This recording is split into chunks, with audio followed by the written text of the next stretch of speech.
Sa pagsisimula ng face-to-face classes sa bansa, isang panibagong hamon ang hinaharap ng ilang paaralan.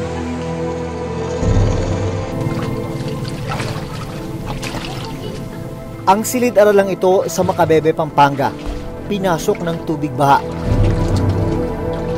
Sa Hagonoy, Bulacan, may mga silid-aralan na tuluyan ang inabandona dahil naman sa lalim ng tubig.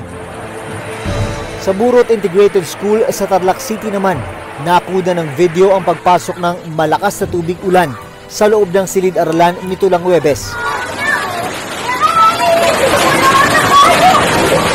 Paano susolusyonan ang problemang ito?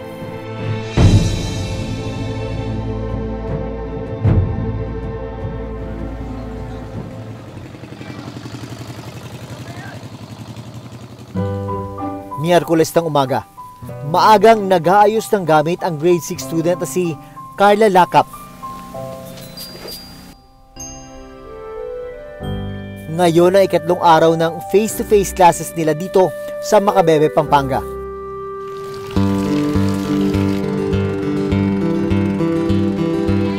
Mula bahay, kasabay ni Carla na maglalakad ang kanyang mga pinsan.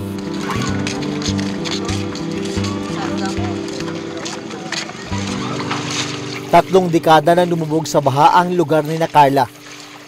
Kaya para makarating sa paaralan, sa mga makikitid na pilapil sila dumadaan. Minsan po, pag pumupunta na po kami dito, minsan po kahit umuulan, naglalakad lang po kami sa putik. Nagugas na lang po nun kami doon sa poso para pagpasok namin, malinis po kami. Lalo na po yung mga paa namin. Dahil maputik at madulas ang lupa, maingat sina Carla sa kanilang bawat hakbang. Natatakot po kasi po baka madulas kami tapos mga gamit ko po baka mabasa.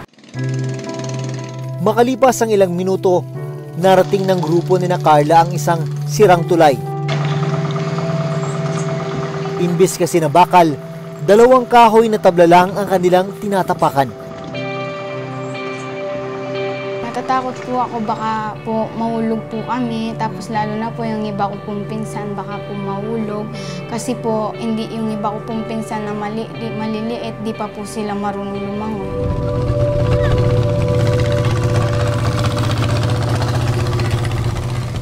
Ito yung bahagi na kinakatakot ng mga residente, hindi lang mga residente, mga estudyante, mga guro at iba pa na tumatawid dito. Ay, dito pag nagkamali ka, siguradong laglag ka doon. Problema, kung hindi ka marunong lumangoy, doon na papasok yung matinding peligro.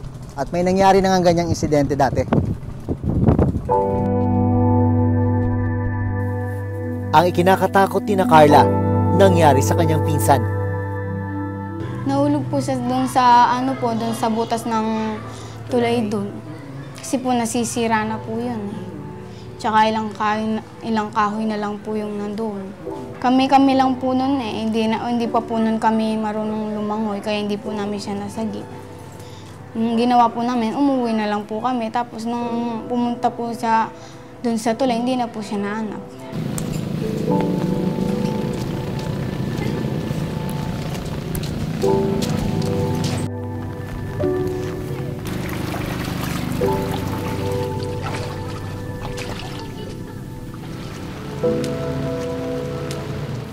Ilang sandali pa, narating na ni Carla ang Dalan Baliti Elementary School. Dito na namin nalaman ang isa pang malaking problema. Ang kanilang eskwelahan, napapaligiran at pinapasok ng tubig baha. Ngayong umaga, inabutan namin si Teacher Maylene na naglilinis ng tubig.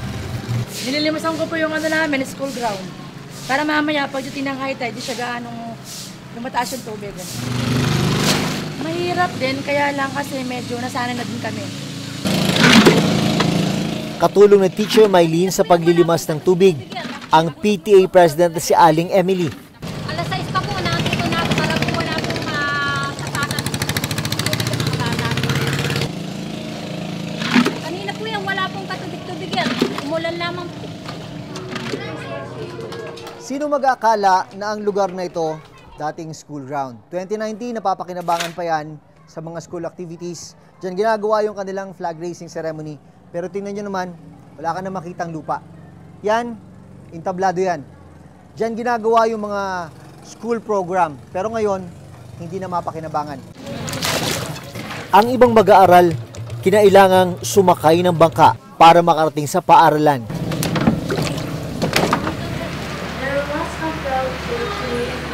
Pagpatak ng alas 7:30 ng umaga, nagsimula na ang klase ni Carla. Kumusta yung karanasan mo dito, lalo na pag ulan, lalo na pag may high tide?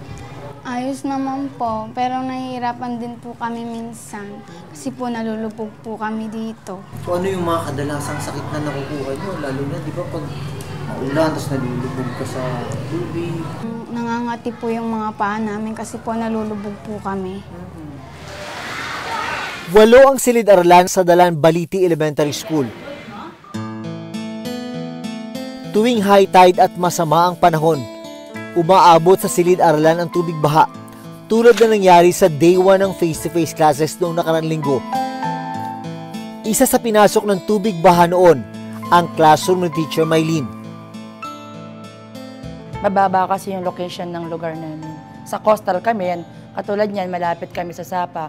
Isang factor po yan, na kapag dumating na yung high tide, antimano, talagang makakarating po yung high tide sa amin. Unlike sa upland, kami talaga yung una na mapupuntahan ng tubig. Kinabukasan, agad na pinalagyan ni Teacher Maylene ng harang ang pintuan ng classroom. Kaya nilagyan po namin ng harang, tapos yung mga bitak sa loob, sa gilid especially, nilagyan po namin ng semento para kahit papaano hindi naman makapasok na yung tubig. Dahil problema talaga dito yung pagbaha, kailangang itaas yung mga sahig ng ilang classroom. Dito naman, kailangan harangan. Harangan para yung tubig hindi agad makapasok sa loob. Habang naroon kami, bumuhos ang malakas na ulan. Ilang minuto lang ang lumipas, mabilis na pumasok at tumaas ang tubig sa school ground. Sabi ng school head na si Teacher JR, malaki ang epekto sa kanila ng paglubog sa tubig baha ng paaralan. Ma'am Elisa, excuse po. Ano dito rin mga parents? Mga mamen, sir. Kung mapapansin po ninyo, napakalakas na po ng ulan, ano?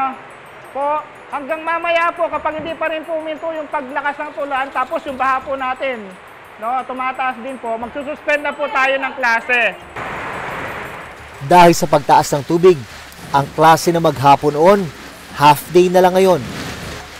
Kasi pag ganun po yung sitwasyon, sir, mostly nagsususpend po kami ng klase. So napuputol yung pag-aaral ng mga bata. Minsan, sir, lalo pag sunod-sunod na yung walang pasok, doon na pumapasok yung tinatabad na sila. Makalipas ang 1 oras na ulan, umabot ang tubig baha sa pathway ng mga silid-aralan.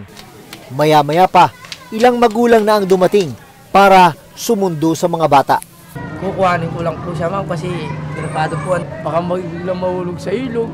Katulad niyan, mamaya po, malaki na yung tubig. Kaya hindi ko siya pwedeng pabayaan. Susunduin po yung mga bata. Sira po yung dahan. Baka po madulas sila. Ayon kay Teacher JR, 2019 nang i-request nila sa dating administrasyon ng DepEd na mapataasan ang kanilang school building. Ang problema, naudot ang proyekto nang magsimula ang pandemya. Bago po ang pandemic, sir, nakapropose na po ito na bagong building, sir. So, na-soil test na po siya at okay yung lupa natin para pagtayuan. Kaya lang po, a week after po nung soil testing po, pumasok ang pandemic, sir. So, doon po naudlot. Kailan lang pong election natin. Nag-follow up po ako sa engineer's office ng DepEd. Ang sabi nga po sa akin, dahil bago ang administrasyon, so parang to follow or kailangan natin ulit i-follow up yung propose para po sa school namin. Habang naghihintay na mapondohan ng eskwelahan, kanya-kanya munang diskarte at sakripisyo ang mga guro.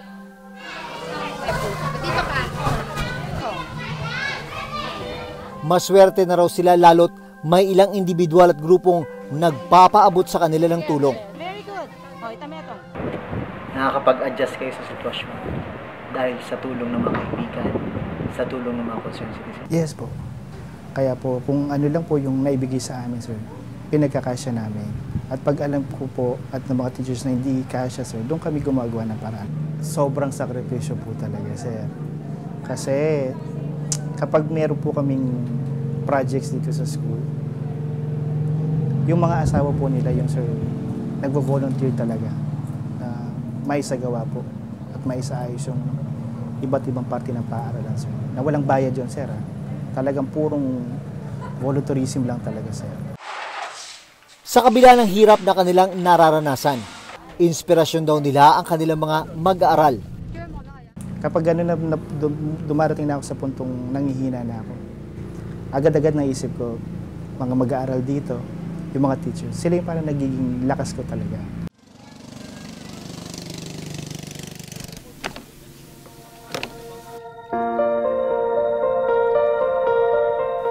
Dahil mataas na ang tubig nung tanghali, nagbangka na si Carla pauwi ng bahay. Hirap man, sabi ni Carla, patuloy siyang magtitiis para sa kanyang pangarap.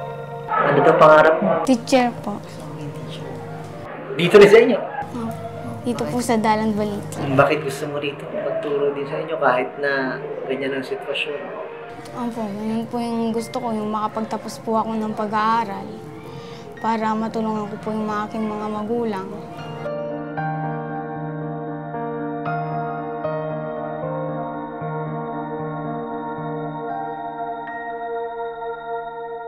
Sakop ng Barangay Santa Maria Libutad ang Dalan Baliti Elementary School. Sa land subsidence study ng National Economic Development Authority noong December 2020, tinukoy na ang pagiging malapit sa coastal area ang isa sa mga dahilan ng pagbaha sa Macabebe, Pampanga. Nagkaroon din daw ng pagtaas ng tubig sa dagat o sea level rise. Nagdulot din ng pagbaha ang tinatawag na land subsidence o pagbaba ng lupa sa lugar at ibang bayan sa Pampanga at Bulacan. Kasama na riyan ang bayan ng Hagonoy, Bulacan.